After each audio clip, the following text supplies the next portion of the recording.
ಆತ್ಮೀಯ H16 news ಅರ್ಥಾತ್ ಸೀತಾರಾಮ್ ನ್ಯೂಸದ ವೀಕ್ಷಕರೇ, ನಾನು ನಿಮ್ಮವ ಎಂ ಆಯುಧ ಮಲ್ಲಪ್ಪ ಜೊತೆ ಅವರು. ತಾವು ಈಗ ಸುದ್ದಿಗಳ ಲೋಕಕ್ಕೆ ಎಂಟ್ರಿ ಹೊಡಿತಾ ಇದ್ದೀರಿ. ಈ ಸುದ್ದಿಗಳನ್ನು ಪ್ರತಿಯೊಂದು ನೋಡೋ ಜೊತೆಗೆ ನಿಮ್ಮ ಅಭಿಪ್ರಾಯಗಳನ್ನು ಹಚ್ತಾ ಇರ್ರಿ. ಯಾಕಂದರೆ ಈ ಸುದ್ದಿಗಳು ನಿಮಗಾಗಿ, ನಿಮ್ಮ ಬದುಕಿಗಾಗಿ, ನಿಮ್ಮ ವೈಚಾರಿಕೆಗಾಗಿ, ನಿಮ್ಮ ತಿಳುವಳಿಕೆಗಾಗಿ ನಿಮಗೆ ಗೊತ್ತು. ಜೊತೆಗೆ ನಮಗೂ ನಿಮ್ಮೊಂದಿಗೆ ಇದೊಂದು ಮಾತಾಡುವಂಥ ಜೊತೆಗೆ ಸುದ್ದಿಗಳನ್ನು ಬಿಡುವಂಥ ಕೆಲಸ.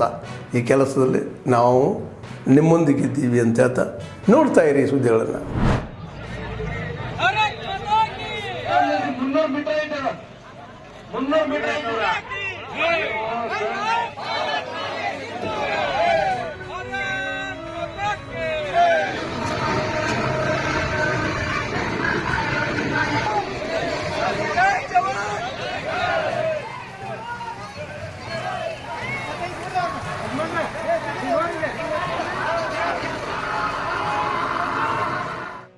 ದುಡಿಯೋಣ, ಯೋಧರಿಗೆ ಬಲ. ಮತ್ತು ನಾವೆಲ್ಲರೂ ನರೇಂದ್ರ ಮೋದಿ ಅವರಿಗೆ ಬಲಗೈಯಾಗಿ ನಿಂತು ಈ ಪಾಕಿಸ್ತಾನವನ್ನು ಸದೆಬಡಿದು ವೀರ ಸೈನ್ಯವನ್ನು ನಾವು ನುಗ್ಗಿ ಮಹಿಳೆಯರು ಸಹಿತ ಇವತ್ತು ಸಾಕಷ್ಟು ಈ ಯೋಧರಲ್ಲಿ ನಡೆದಿದ್ದಾರೆ, ಅವರು ಕಾರ್ಯಕ್ರಮ ಮಾಡಿದ್ದಾರೆ. ಅದಕ್ಕೆ ನಾವೆಲ್ಲರೂ ಅದಕ್ಕೆ ಒಂದು ಶಕ್ತಿಯನ್ನು ಕೊಟ್ಟು ಇವತ್ತು ಹರ್ ಘರ್ ತಿರಂಗ ನಮ್ಮ ಗದಗಿನಲ್ಲಿ ಯಶಸ್ಸು ಆಗಲಿ ಅಂತೇಳಿ ಈ ಸಂದರ್ಭದಲ್ಲಿ ನಾನು ಹಾರೈಸ್ತೇನೆ. ಏರ್ ಬೇಸ್ಗಳನ್ನು ಹೊಡೆದು ಉರುಳಿಸಿರ್ತಕ್ಕಂಥ ನಮ್ಮ ದೇಶದ ನಿರ್ಮಿತ ಬ್ರಹ್ಮೋಸ್, ಆ ಬ್ರಹ್ಮೋಸ್ ಕ್ಷಿಪಣಿ ಇಡೀ ಪಾಕಿಸ್ತಾನದಾದ್ಯಂತ ಎಲ್ಲ ದೊಡ್ಡ ದೊಡ್ಡ ನಗರಗಳಲ್ಲಿ ಏನು ಏರ್ಬೇಸ್ಗಳಿದ್ವು ಆ ಏರ್ಬೇಸ್ಗಳನ್ನು ಧ್ವಂಸಗೊಳಿಸೋಳಗೆ ಯಶಸ್ವಿಯಾಗಿರ್ತಕ್ಕಂಥ ನಮ್ಮ ಭಾರತೀಯ ಸೇನೆ, ನಮ್ಮ ತಂತ್ರಜ್ಞಾನ ಇವತ್ತು ಇಡೀ ಜಗತ್ತಿಗೆ ನಾವು ಹೆಸರುವಾಸಿಯಾಗಿ ನಮ್ಮ ಏನು ನಾವು ಯುದ್ಧದಲ್ಲಿ ಮಾಡಿರ್ತಕ್ಕಂಥ ಕಲೆಗಳನ್ನು ಈಗಾಗಲೇ ಜಗತ್ತಿನ ಎಲ್ಲ ರಾಷ್ಟ್ರಗಳು ಕೂಡ ಕೊಂಡಾಡುವಂಥ ಕೆಲಸ ಆಗ್ತಾ ಇದೆ.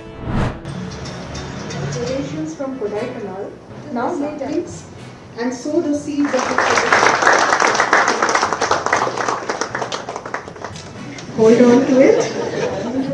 Chief Postmaster General, Bangalore.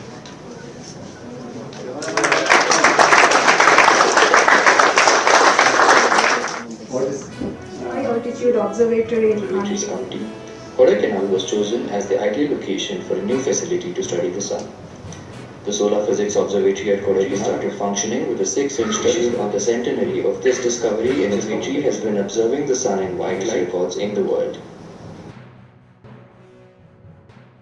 And based on the observation, making sense of it has been eternal. And as was pointed out already, today the pace at which the observations are happening, humans also found that on Earth when you are observing, you have the intervening atmosphere.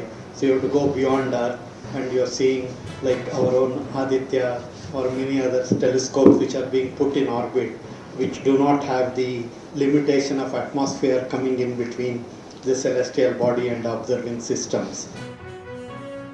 Is that science gathers knowledge faster than society gathers wisdom, which we are able to see that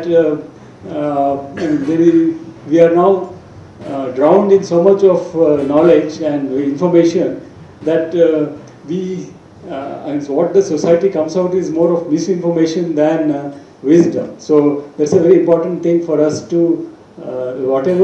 know that whatever we learn, and we have to make sense out of that, and that is what is wisdom.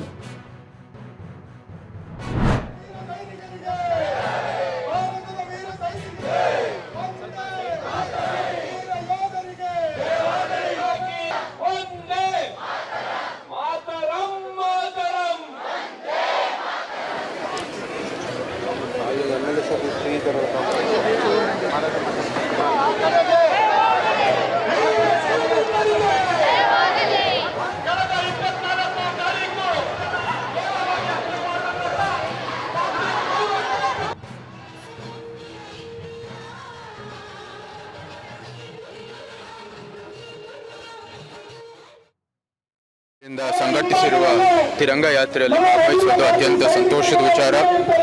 ನಾವೆಲ್ಲರೂ ನಾಗರಿಕರಾಗಿ ಈ ಕಾರ್ಯಕ್ರಮವನ್ನು ಸಂಘಟಿಸಿದ್ದೀವಿ.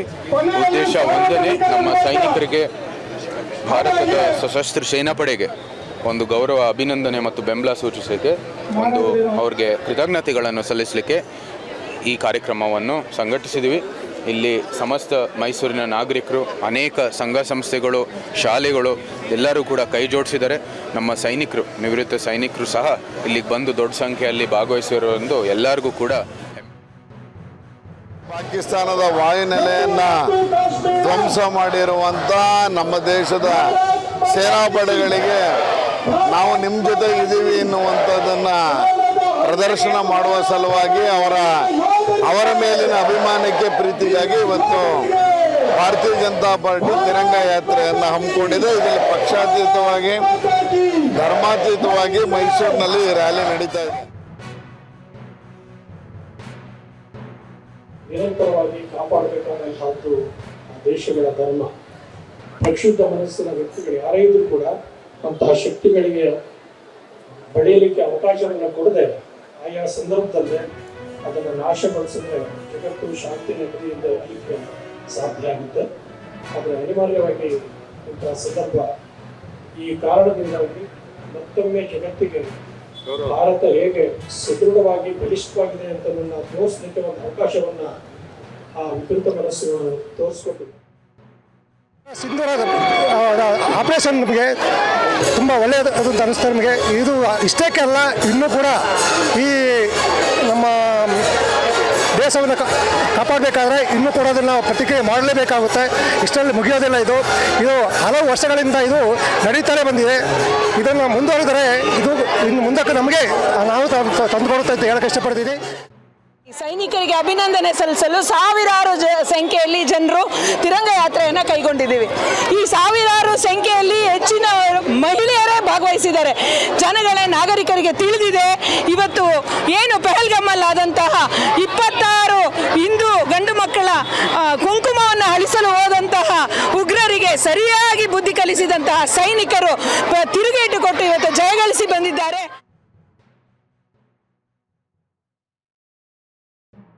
Next ಒಮ್ಮೆ ಬಂದರೆ ಈ ಥರ ಉಗ್ರರನ್ನ ಸದೆ ಬಡಿತಾರೆ. ಮತ್ತೆ ಇದೇ ಥರ ಉಗ್ರರು ಯಾರೇ ಬಂದರೂ ನಮ್ಮ ಇಂಡಿಯಾಗೆ ಅಥವಾ ಕಾಶ್ಮೀರನೇ POK ಆಕ್ಯುಪೈ ಕಾಶ್ಮೀರ ಏನಿದೆಯಲ್ಲ ಅದನ್ನು ನಮಗಾಗಿ ನಾವು ವಹಿಸ್ಕೊಳ್ಳೇಬೇಕು. ಏನಕ್ಕೆ ಅಂತಂದರೆ ಭಾರತದ್ದು, ಅದು ಪಾಕಿಸ್ತಾನದಲ್ಲ. ಹಾಗಾಗಿ ಇದೇ ಥರ ಉಗ್ರರನ್ನ ಸದೆ ಬಡಿತಾ ಇದ್ದರೆ ನಮ್ಮ ಭಾರತ ಯಾವಾಗಲೂ ಕೊನೆ ತನಕ ನಮ್ಮ ಜೊತೆನೇ ಇರುತ್ತೆ.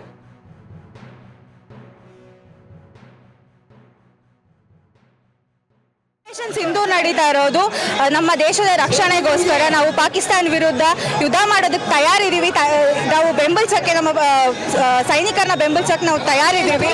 ಯುದ್ಧಕ್ಕೆ ನಾವು ರೆಡಿ ಇದ್ದೀವಿ. ನಮ್ಮ ಸೈನಿಕರನ್ನ ನಾವು ಖಂಡಿತ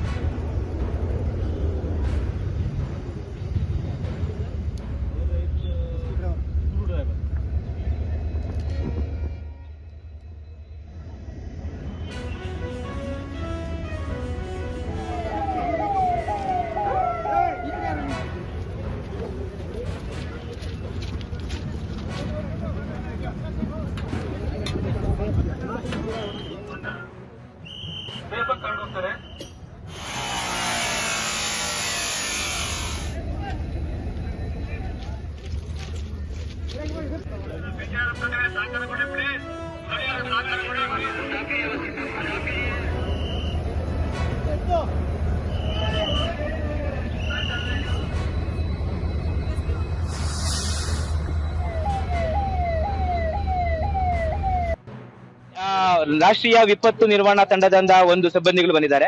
ಆದ್ರೆ ರೈಲ್ವೆಯಿಂದ ನಮ್ಮದೇ ವೈದ್ಯಕೀಯ ತಂಡ, ರೈಲ್ವೆ ವೈದ್ಯಕೀಯ ತಂಡ, ನಮ್ಮ ವಾಣಿಜ್ಯ ತಂಡ, ಆಮೇಲೆ RPF, ಅದಾದ ಮೇಲೆ ಸ್ಟೇಟ್ ಗವರ್ಮೆಂಟ್ ಪೊಲೀಸ್ ಡಿಪಾರ್ಟ್ಮೆಂಟ್ ಮತ್ತೆ ಲೋಕಲ್ ಅಡ್ಮಿನಿಸ್ಟ್ರೇಷನ್ ಕೂಡ ಇದ್ರ ಭಾಗವಹಿಸಿದ್ದಾರೆ. ಮುಖ್ಯ ಉದ್ದೇಶ ಇದು ಮುಂಜಾಗ್ರತೆ ಕ್ರಮವಾಗಿ ನಾವು ಎಲ್ಲರಿಗೂ ತರಬೇತಿ ಕೊಡುವಂಥದ್ದು, ಮತ್ತೆ ನಾವು ಯಾವ ಮಟ್ಟದಲ್ಲಿ ಸನ್ನದ್ಧವಾಗಿದ್ದೀವಿ ಅಂತ ನಮ್ಮನ್ನು ನಾವು ತಿಳ್ಕೊಳ್ಳುವಂತ ಒಂದು ಇದು.